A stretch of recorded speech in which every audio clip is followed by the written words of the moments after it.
Welcome to KeyboardBlues.com. This is part 1 of 2 from Chapter 7, taken from the series Blues for Piano and Keyboard.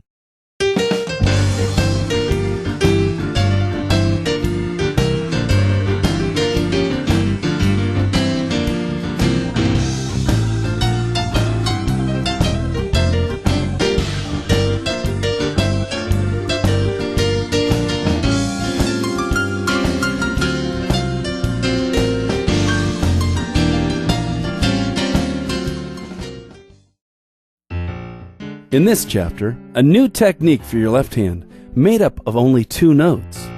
Just 2 notes? How can that be any good? Now here's the secret. They're 2 really cool notes called the tritone. We'll take the 2 notes from this tritone, and we're going to use them to build left-hand comp chords that are very simple to play, but they sound fantastic. Today, we're going to talk about a brand new left-hand technique. It's called comping. C-O-M-P-I-N-G. As a piano teacher, this is one of the questions I get the most. What do I do with my left hand? Before we dig into that, let's do a quick review. Listen to this left-hand blues riff from previous blues chapters. Remember that?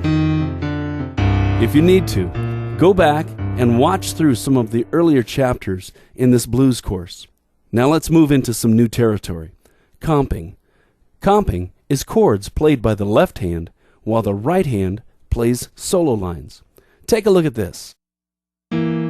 Notice that my left hand is only playing 2 notes at a time. This is the simplest comp chord you can do, but it can be nice and funky too. In the upcoming video, watch the left hand. You're going to see lots of instances where it's simply playing just those 2-note tritone comp chords. Now the left hand's going to be doing a lot of other things as well, but you'll see lots of occasions where it's simply laying down that 2-note tritone comp chord.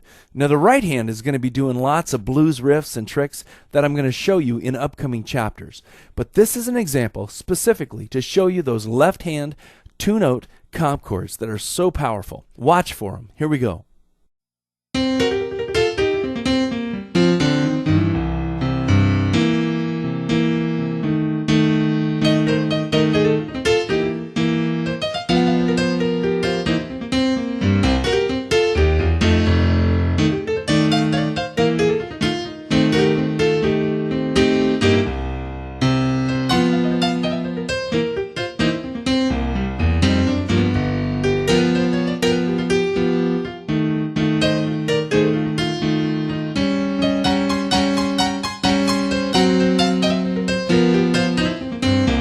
Did you see them? I played a whole lot of 2-note left-hand comp chords. Now let's study how to build them on the keyboard.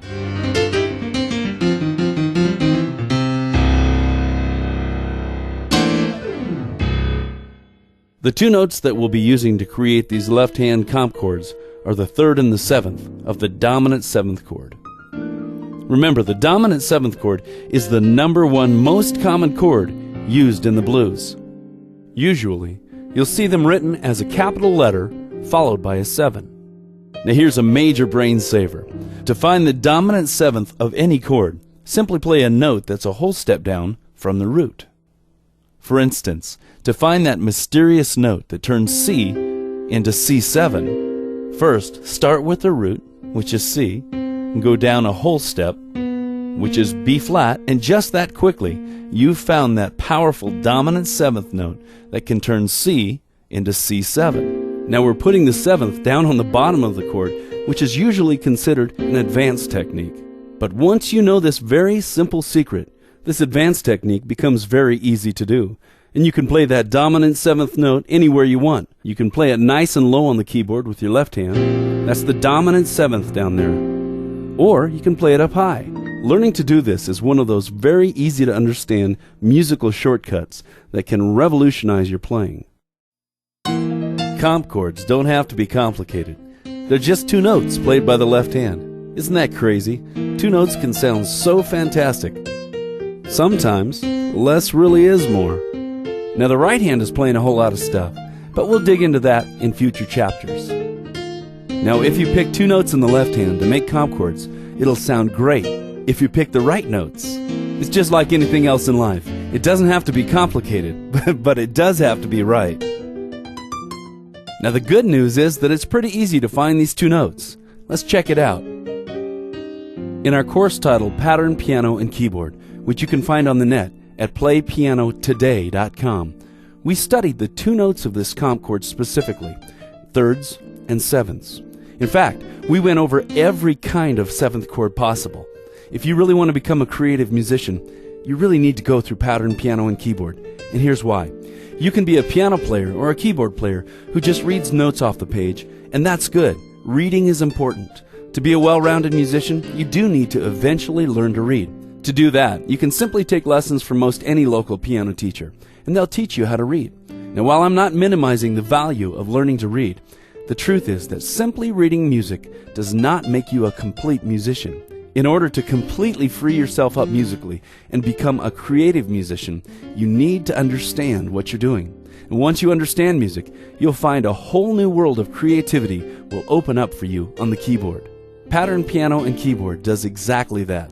It starts from the ground up. It doesn't assume that you've ever played before. But by the end of that course, you'll be able to play any song by ear, completely free from sheet music. In addition, you'll be able to come up with songs and arrangements of songs that have your own unique sound, something no one else has, and something that you can't get from the written page. Now, I know that's exactly what you're looking for, because in truth, everyone is. When they sit down and play, they want to be creative. So check it out at PlayPianoTODAY.com. All right, let's study these tritone comp chords in detail. So far, we've been playing the 12-bar blues in the key of C, which naturally makes the first chord C. And then we studied how to change C into C7, that nice little trick.